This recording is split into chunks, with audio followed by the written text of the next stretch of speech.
Hi, I'm Beth. I'm the program manager here at Impact. Hi, I'm Lisa. I'm her boss. No, she's my boss. I'm just kidding. I'm Lisa. I'm a case manager and been working here 5 years and love my job. And today we're going to talk about Protective factors. We're going to talk a little bit about the overview of what protective factors are, what, why they're important to us, why we focus on them so much. And so, the first thing I think to think about is what even is a protective factor. Right. And I think of it as just kind of the opposite of a risk factor. So whereas a risk factor makes it more likely that someone's going to have a bad outcome, a protective factor is going to make it more likely that they're going to have a good outcome. Do you think that's a fair way to talk about it? Yes, because it's the right word. It's protecting them. And, a risk factor, you wide open, like you said, something happens. So it's no protection, no guard around that. But when you say protective factor, it's just like, okay, something going to be protected. What's going to be protected? Yeah, and we hope that the family's going to be All protected. right, that's what I want to hear. Okay. So what we do is we come at this from a strength-based perspective. And so we focus on what is strong with families, what are the strengths that they bring, what is going right in families, rather than what is going wrong. We're not here to just fix a problem. We're here to help families find those skills within themselves and build those skills so that we're here to help families build those skills and realize that they've got those skills so that they can solve problems on their own, so that they can have that confidence that, their kids are going to be cool, their kids are going to be fine. Does that make sense? Okay. It doesn't mean that we ignore the weaknesses or the problems, because absolutely we've got to acknowledge what we need to work on, but it just means that our focus comes from a strength base. So I'm hearing you saying that we're gonna focus on what I'm good at, what I'm better in, instead of judging me and looking at me for what I could have, should have done, or should have been, and you're gonna focus on saying, hey, you strong in that, you know what I'm saying, and reveal to you, help you see your strengths. Exactly. So that's what I'm hearing you saying. And that's kind of odd because people always look at the weak part of it, the wrong, what I done wrong. I'm so used to people saying, well, you shouldn't have did this, you should do this, you should have done that. And they never really showed me my strength as a mother, as a parent. And I think it's harder to focus on the strengths, because I know that I do that to myself a lot of times. Oh, well, I should have done this, I should have done this, instead of focusing on my strengths. So it's easier to see the what's wrong sometimes. Okay. Yeah. The way that this all came about was a very, very large study in 2003 by the Center for the Study of Social Policy. And it's research informed, that using these strengths-based approach, it helps families identify and build their own protective factors. Okay. And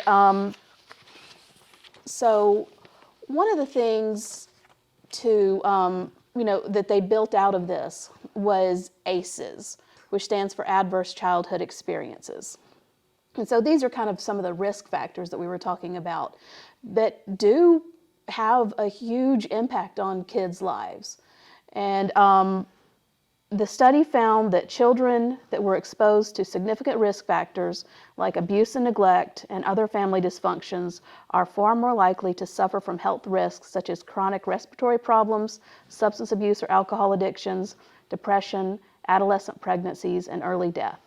And when they did this study on the adverse childhood experiences, it changed the way that a lot of pediatricians, teachers, social workers thought about their job, thought about the families that they worked with, because they saw that when children have more risk factors, that they tend to have more negative health outcomes later in life. But that wasn't true for everyone. That wasn't true for every family. They saw that some families had, some children didn't have those negative outcomes. And so they wanted to see what it was that was protecting these families. And that's how they identified the protective factors. Okay. So let's talk about what the protective factors are. The ones that they identified 5. And the first one that we like to talk about is parental resilience. So that's helping parents build those that confidence in themselves, knowing that if they have something negative happen, that they can get up, that they can become stronger, that they can use that negative thing that happened and still move forward. Okay. Go ahead. It said to ability to recover hardship. And if we look back in our life, we really gonna recover a lot of hardships in our life, and we didn't look at it as parent resilient. We just look like we're going through the next thing, let's move on. But to see that not I'm not the only one go through it, parents go through it, and how to come back and how to step forward and move forward and not get in my rump and say, woe is me. Man, this keep happening, I'm not going to keep fighting, I'm not going to do it, and then I just go do drugs or do something else. Parent resilient, when I can hear that and I realize I know the definition, then I can fight for that ability to move forward. Yeah. It gives me hope. Absolutely. And I know for you, and I feel like for me too, a big part of your story is that you have been transformed by those negative things, that they don't define you, Right. but they have shaped, how you got to where you are. Exactly. Yeah. Exactly. And sometimes that's why it's good to network to help the parents to see how to go to the next step was to be transformed, to come out of that and to use your pain and your suffering that you went through and the ability to move forward. Sometimes you might have some gifts in there. Sometimes you might have a job. Some people took and got a ministry and a LLC based on their pain and what they've been through. Like I said, it's transformed them to a new person. Yeah. And you were talking about networking. A second one is social connections. Okay. So having those people around you that can support you, those positive people in your life that can help you out when you have a flat tire, that can give you support when you're feeling down, and that you can provide that support for them too, that can watch your kids when you need to run out for something. That's another one that they've found is important in helping families become stronger. And that's another thing that has to be worked with, because I know you're not used to dealing with other people. You're not used to being socialized, because some of the things that you was doing will cause you to draw back and not to be social. But we are social people, and we need to socialize to have that connection and to be able to move on, because there's some things that we don't know. By me socializing with people, I have learned so much that I didn't even know. And I call it live life on life terms. In order to grow, in order to go to my next level, I have to socialize with people. Lisa, you just don't know it all. That's simple as that. You don't know it all. Yeah, it can be hard to ask for help, but it's so important. Yeah. And help is out there. Help is out there. And that's one of the things Lindsay talked about. She talked about resources, making sure that you have some of the things that you need to move forward, but you cannot do that if you don't socialize, okay? Mm-hmm. Go ahead. And so another one is concrete support in times of need. And that is similar to the social connections, but it's more about working with agencies, reaching out and finding support. I'm laughing those because resources. I'm laughing because that's just basically what I just said. I know. Because I'm not finna go down there and get no money from them people. I'm not finna go down no drug rehab. I'm not finna go down there. I'm not fooling with those people. Them people ain't white. I'm just saying all of these thoughts come to your mind. But it's help, whether it's educational, whether it's a food stamp, whether it's drugs, whatever you need, it's a connection. It's already here. It's just that we don't reach out. That's a part of the protective factor. We have to humble ourselves and get that help, because I remember when I was on Section 8, what they call Section 8, and I got it through Letha House. My first apartment when I came back home. And if I hadn't reached out and got that help, I would not be where I'm at today because I couldn't afford to pay all that much money for rent. So I had some a concrete support in the time of need, but I didn't stay there. I have moved further. I'm paying my own rent, my own mortgage today. So you can move forward and you can progress. Another one is knowledge of parenting and child development. Just knowing what to expect from your kids from different ages, different growth spurts, that kind of thing. Because it can take a lot of stress off parents when they're comparing their kids to another. You're like, oh my gosh, he's already walking. Why isn't she walking? But just knowing that kids develop at different ages, it's okay. Just taking some of that stress of comparing yourself to other parents all the time. And I'm smiling about it because that's some of the parents that I deal with. They talking about their teenagers now, and it's that he didn't used to do that. He didn't act like that. Now he's smelling himself. But she said that knowing the ages, they're at that age now where they're having their own emotions, they're having their own feelings, they're trying to balance things. Why they feeling like this? Why they thinking like this? Why? Some young men is getting to a point where they're being attracted to girls, and girls being attracted to men and boys, and it just changes. And I hear a lot of parents say, "Oh, I just want him to be that little boy that he used to be. I want her to be that little girl." But just to know the growth, like she said, the growth rate. She was talking about the little baby, but I'm talking about the teenagers. They go through some phases and some changes, and you have to know that. You have to have the knowledge of parents' child development, what they develop into. Yeah, and the fifth one that they've identified is social and emotional competence of children. And this goes right into what you were saying, because this is the one that's talking about helping children be able to express what emotions they're feeling and just to be able to deal with those emotions. Talking about teenagers, it's there's just so much emotions that go on when you're a teenager. My goodness. Oh, well, don't even want to think about it. But starting kids off when they're younger and even starting from where they are now, helping them identify, what is it they're feeling? Are they angry? Are they sad? Are they hurt? Are they frustrated? Are they happy? And then how to deal with those feelings, because all feelings are valid. Mm-hmm. All feelings are valid, but sometimes there's a better way to express your feelings. And for as the parents, it's sometimes that you might not even know how to express those feelings. You might not even know because you haven't dealt with your own feelings. I stress Dr. Mildred Watson so much because, I sit in that chair myself. But I'm just saying it's some things that might need to be worked within you so that you can identify in your child. You can see what's going on with that emotion. You can identify that person is not just being defined, is angry, been hurt, it's frustrated, it's going through some changes. And one of the things is I have a granddaughter and she just pulls back.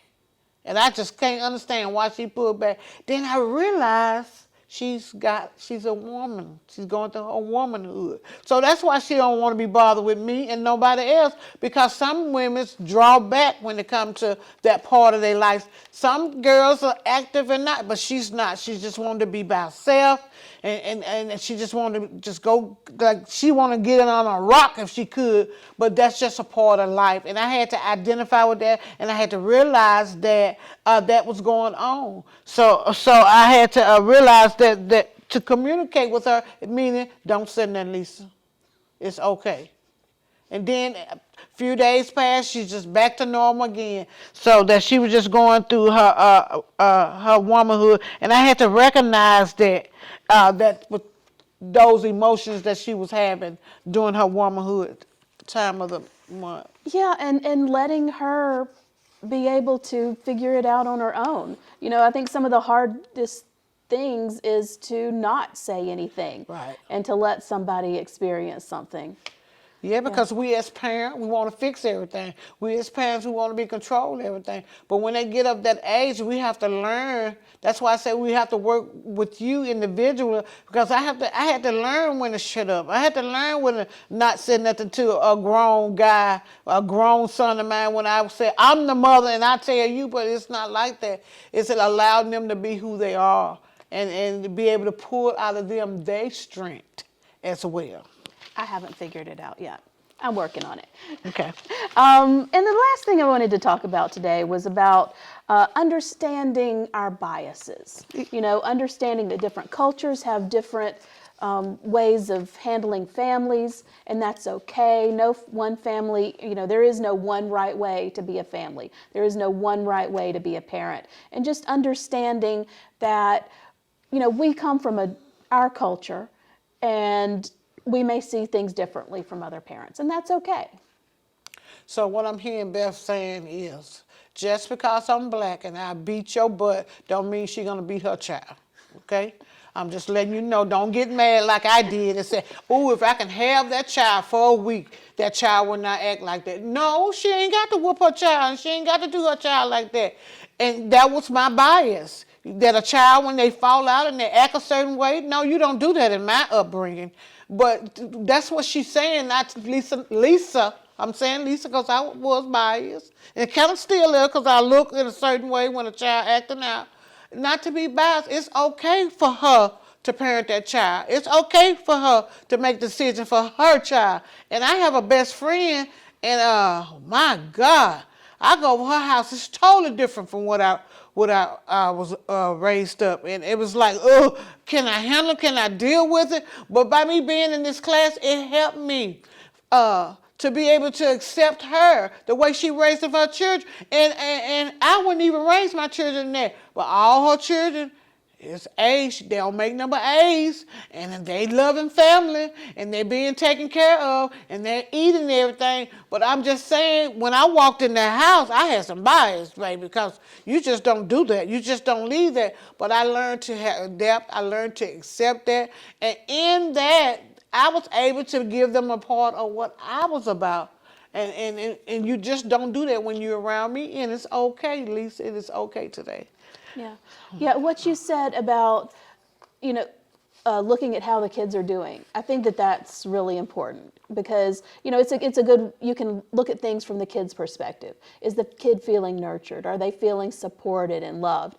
And that's what a strong family is, you know, when the kid is doing well. Right. Even if it doesn't look exactly like our woman. This class has helped me as well because that baby was, when she got the baby, it's not even on her baby when she got the baby was 6 months. It looked like it was 3 months. It was taken from the mom and wasn't being nourished and loved, and that baby just blew up and beautiful and smart, and he handsome, and he's doing great in school, and all her children doing great. Now, one of them is at the teenage part, so you already know where that's going. But I'm just saying, that's just like Beth said, I had to look at what was strong and not what was wrong. I was looking at what was wrong. That was making me biased at that time. Yeah.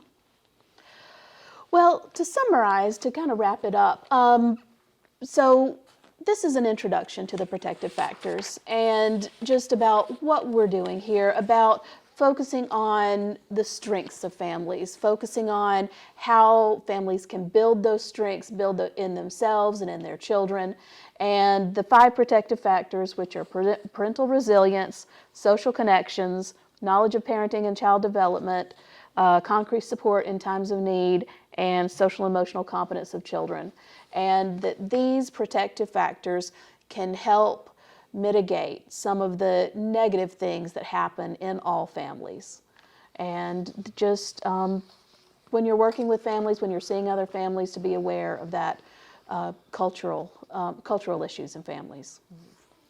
Well, my main thing of this is focus on what's strong in you and your family, and not focus on what's wrong with the kid just because the kid messed up or is not acting a certain way. Some of y'all might not have y'all kids right now, but you will have them. So just to know that, don't allow people to come in and judge your home because of what they thinking, what they feel, but you is focused on what's strong, and you're building your family out of love and out of support, and that child, your children or your child is growing healthy and doing good. So that's my main thing I got from this, is to focus on what's strong and not what's wrong. Thank you. Thank you.